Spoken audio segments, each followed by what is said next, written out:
Today we're talking about Blake Snyder's Save the Cat. Now, first things first, Save the Cat is kind of a Hollywood staple, and I see people complain about having to read it or whatever. The problem is, most Hollywood executives are familiar with it and expect you to be familiar with it if they're having a discussion of notes, because sometimes they'll use some of the words and phrases that Snyder uses in his book. The problem is, a lot of screenwriters, they kind of fall into one of three camps. People who either really love it, people who loathe it, and people who just say, just ignore it. And the problem is you can't do the ignoring it because Hollywood people expect you to have read it. But the loathing and the loving, I kind of get those two because people just have different reactions to what's going on in the book. Personally, I'd read this book several years ago. It's been at least 15 years or so since I'd read it.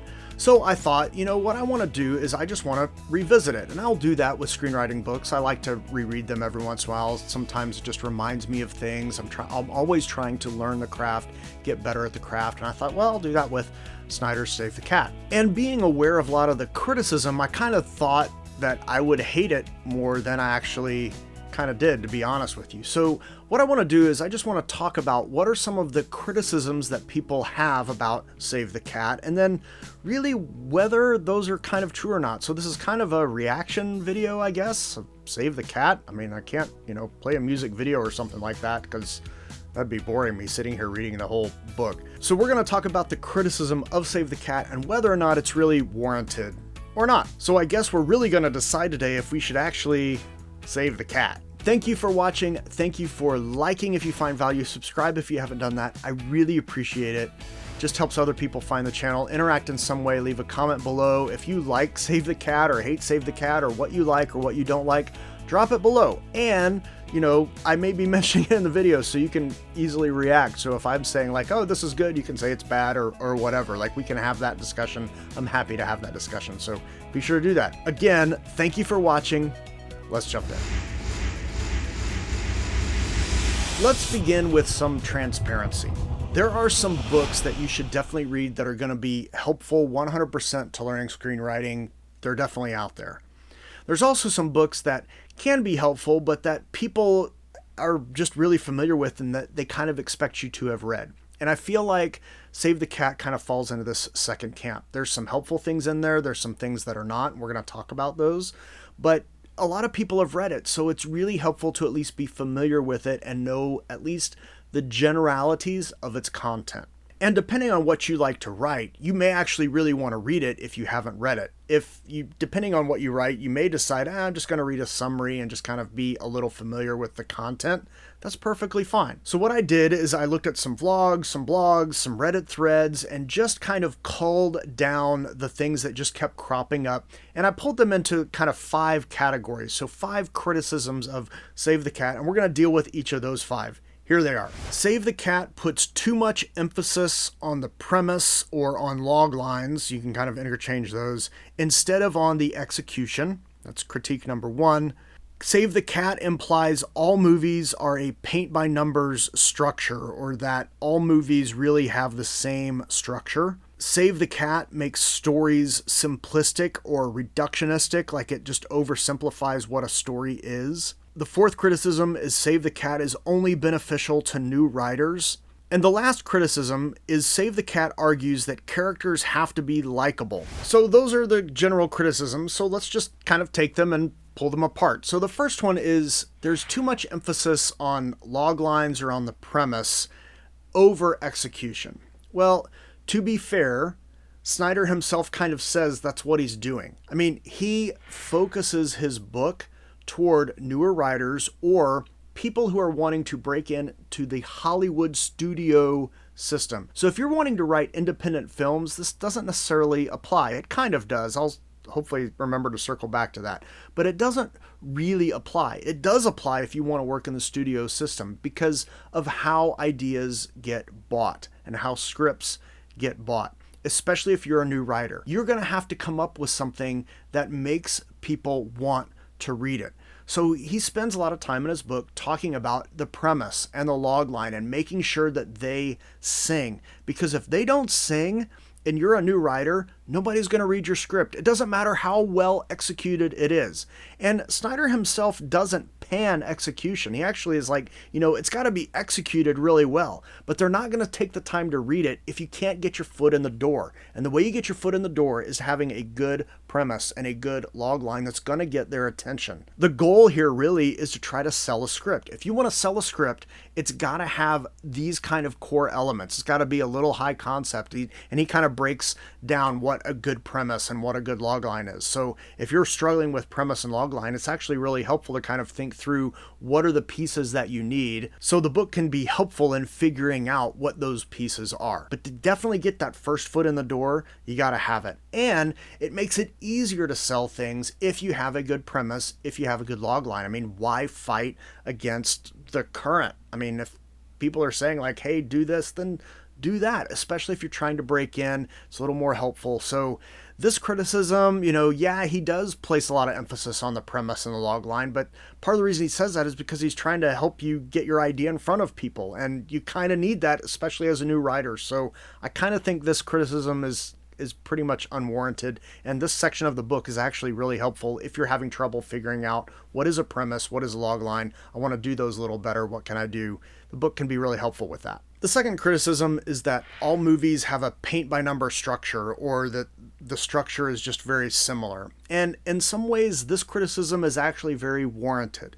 And part of the reason for that is Snyder in his book, he breaks down like, here's kind of the pieces you need, here's the structure you need.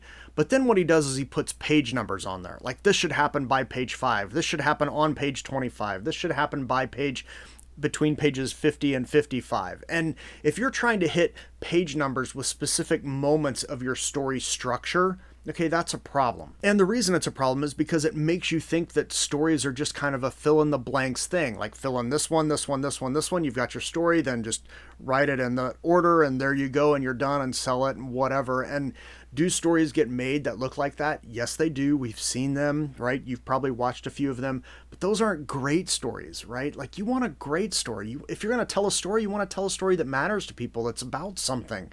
So you want to make sure it's a good story, and having page numbers, and if you're trying to write to specific page numbers, that can kind of make your story off. The reason is there's this difference between story and storytelling, and I will circle back to that in a moment. That said, a story still has to function as a story. A story is about someone who wants something badly, they're having trouble getting it, they get it or they don't. I mean, that's a story, and you still got to have that. I can't really do those out of order really to figure out my story, right? I've got to still have the story. And this is where the breakdown starts to happen. So is the criticism warranted about it making it feel like making movies is a paint by numbers game? Well, yes, because of his page number thing. The problem is stories still kind of function in certain ways. Like, they still kind of have to do what they do. So yes, they're still kind of in an order, and this happens before this, and this happens about here, and this happens about here. So you can kind of get upset at him for saying page numbers, but even if you look at movies that don't necessarily follow the save the cat structure, they're still kind of the same, because a story is a story is a story. Like, it's still got to look like and feel like and quack like a story, right? It's got to, if it's a duck, right? Walks like a duck, swims like a duck, quacks like a duck, it's a duck. Like, a story is the same thing. It still has to have all those pieces, and he's just calling them different things and then saying, hey, in your screenplay, it's got to be on page 3 or it's got to be on page 18. It's like, well, not necessarily, but it still needs to happen around here and around here. So is it a paint by numbers thing? No, definitely not. But a story is still a story, and you still got to have all the pieces of a story to have a story. So in that sense, it kind of can be a paint by numbers, but I think this criticism is warranted. So it's not a paint by numbers thing. Don't think you just fill in the blanks and then all of a sudden you've got a movie, because that's not really how it works. Criticism number 3 is that Save the Cat takes the story structure and makes it feel like it's too simplistic or too reductionistic. Like, it's just all, you just need 15 pieces. And what his beat sheet, Save the Cat beat sheet, is basically 15 beats. Like, you fill out all these, then you take those, and then you make 40 cards, which are basically scenes, and you lay those out, and put them in the order you want, and there you go, and you've got your story. And it does kind of make it feel overly simple and overly reductionistic. The issue here, though, is that there are two things at play. You have story and you have storytelling. Okay, a story is what we've talked about. Someone wants something badly, they're having trouble getting it, they get it or they don't. The storytelling is how you choose to tell that story. And the thing when you start looking at Snyder's breakdown is he's intermingled the two in planning the story. So you plan the story, but you're thinking about all the storytelling pieces. Well, you're kind of getting ahead of the game. And the reason it feels simplistic and reductionistic is because it's trying to combine these two things that should not really be combined, especially when you're starting out. When you start out, you want to learn what a good story is, and then you got to figure out how to tell it well. That's two different skills. It's two different skill sets. And what he's trying to do in this book is kind of intermingle them, and it doesn't really work. It starts to fall apart.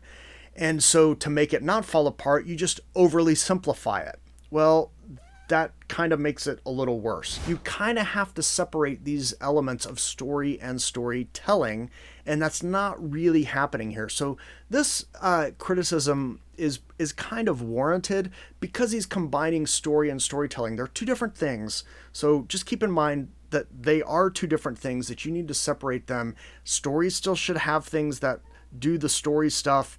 Then there's storytelling. If you want to know what story structure, just the story structure, there's a link below for a free, complete guide to story structure. It's just about the structure. It's just about the story side, not really the storytelling. And that guide kind of breaks down, and there's a couple of times where I talk about, this is a storytelling thing, but I make it very clear, hey, this is a storytelling piece. So that if you're having trouble differentiating between story and storytelling, that guide may be really helpful to you. So be sure to check it out, 100% free. Just check it out. It will be of help to you. Just as one last example here for this element of story and storytelling, there are over 1,000, like a lot of stories of Cinderella. Lots of stories, but they're all told very different. So you can tell the same basic story a bunch of ways, okay? And it doesn't have to all follow the same kind of beats like in Save the Cat. Now, are those beats helpful? Might they be helpful as you're thinking and planning out a story? Yes, they are. Yes, they can be helpful. Just keep in mind that some of them are storytelling and some are story. So if you can't really tell the difference between the two, it's going to give you some problems, and it's going to make it feel too simplistic and reductionistic and formulaic in a sense. So yeah, this criticism's kind of justified. The fourth criticism is that Save the Cat is only beneficial to new writers. Well, I would say, again, to writers that want to get into the big budget Hollywood studio system. So if those are the kind of movies you like to write, those are the kind of movies I like to write. If those are the kind of movies you like to write, Save the Cat can be really helpful. If you're wanting to write a small, contained, independent drama, might be helpful, might not be helpful. It might help you include some other elements to attract financiers and other producers or other people to partner with to help you tell the story that you want to have shown at Sundance, if that is of interest to you, something like that. But if you're not really into the big studio movies, it may not necessarily be helpful to you. It might just be more beneficial to you to read a summary and kind of look at things. There are some really good, helpful things in the book, though, so don't just pan the book because of that. It is geared, though, toward new writers, and he kind of says that in the book. So why can you criticize somebody for doing exactly what they said they're going to do? To me, that's not a valid criticism. So I don't think this is a really great criticism of the book. I think it's just a reality of the book. It's geared more toward newer writers, especially if you're wanting to understand how does the studio system work, how do producers think about stories, how do producers think about buying and investing in stories. And from that sense, it's really helpful. There's a lot of little tidbits and a lot of little nuggets in there that are really helpful. So if you want to kind of get other people to make your movie, well, it might be really helpful to you to read. And here's the other little bit with that, and I can kind of get on a soapbox here, so I'm going to try not to. It annoys me when writers criticize other writers for trying to make a living doing something that this first group doesn't do. So, oh, well, I write art films, and those are the only kind of films that should be made. Well, I write Hollywood blockbuster popcorn movies, and those are the only movies that should be made. And, well, I write stuff that I should film by myself. And when people start criticizing what each other are doing, that's just not the kind of community that writing is about. So we don't want to do that. And there are lots of screenwriters that work in lots of areas. I mean, people that work for corporations that write videos for them, screenwriters that write video games, screenwriters that write comics and graphic novels, films, high art, low art, popcorn, like whatever it is. Stop dissing on everybody else and being like, hey, this is a book for that group, and because that group is bad, you shouldn't read this book. Like, what are you doing? Like, you're kind of cannibalizing yourself. Don't be doing that. Support each other. Writing is hard enough. We want to support writers wherever you're at. So don't get in that habit of criticizing what other people are doing and saying like what they're doing is bad. I mean, they may really love it. And so celebrate them and celebrate their successes, and they will hopefully in turn celebrate yours. The last criticism that is, and there's a lot of people that criticize Save the Cat for this, is there is kind of this argument that your character has to be likable. In fact, that's where the title comes from, that your main character should do something like saving a cat early on to make the audience like your main character, to make us want to root for them. The thing is, that's not really true. In some ways, it used to kind of be true. I mean, when this book was written, especially like 20 years ago, yeah, most of the characters were likable. Most of your protagonists, very likable. They would do a save the cat kind of thing. Now, our protagonists don't necessarily have to be likable, but here's what they do have to have. We do, as an audience, have to want to care about what happens to that protagonist. They need to be doing something that's going to make us care about spending time with them to see if they get the thing. Now, we may be rooting against them the whole way because we want them to fail. Like, that's what we care about. We want to see them get what's coming to them. We care about what's going to happen to them. We're going to watch that story even if the main character is unlikable. So you don't have to have a likable protagonist. And Save the Cat kind of argues, oh no, every character's got to save the cat. Well, not necessarily. There are exceptions. Generally, yeah, most movies, if you look at most movies, we kind of like the main character, especially movies that you enjoy watching. You generally like the character. Like, you want to spend time with them because you care about what happens to them, but you also kind of like them. You'd like to hang out with them. Yeah, you kind of want to like the main character, but do you have to? No, you don't. And so this criticism is pretty warranted, because you don't have to have a likable main character, but you do have to care about what happens to your main character. I mentioned earlier about my rereading of this book, and so as we kind of wrap this video up, I just want to kind of share one other little thing with you. I felt like when I reapproached this book and I was going to read it, that I was going to not like it a lot more than I actually did. There's a lot of really great things that are still viable. Now, yes, there's some references that are dated. Yes, there's some things that are outdated. I mean, it talks about in some of that writing exercises, like going to Blockbuster to rent a movie, and some of you are like, I don't even know what that is, and that's okay. You used to actually have to go to a store to rent a movie instead of just streaming it on Netflix or Hulu or whatever. So yeah, some of the stuff's a little outdated, but that said, there's a lot of really great nuggets and a lot of great things to kind of think about, especially if you're a new writer. So if you haven't read Save the Cat, I would encourage you, definitely read it if you want to write for anything. If you want to write something for a studio, definitely need to read it, be familiar with it. There's some good nuggets in there. Don't, though, take everything and like, ooh, I've got to do this, all of what he's saying. Because there are some things like, yeah, the page numbers, ignore all those. Realize that there's some mixing between story and storytelling. Yes, you can have some unlikable main characters. So there's some things that you don't necessarily need, but there are still a lot of good pieces of information in there. So if that is of interest to you, check it out. If there's another book that you'd like me to react to, drop it in the comments below. I mean, you can also react to things I've said about Save the Cat or how you feel about Save the Cat, put those below. Again, YouTube loves all those interactions. So thank you so much for watching. I hope it's been helpful to you. If you found value, please be sure to like, subscribe, bell, all those things. I really do appreciate it. Be sure to check out that guide for a complete story structure that might be of help to you when you go to tell a story, whether you're kind of following Save the Cat or not. When you go to tell a story that matters. See you later.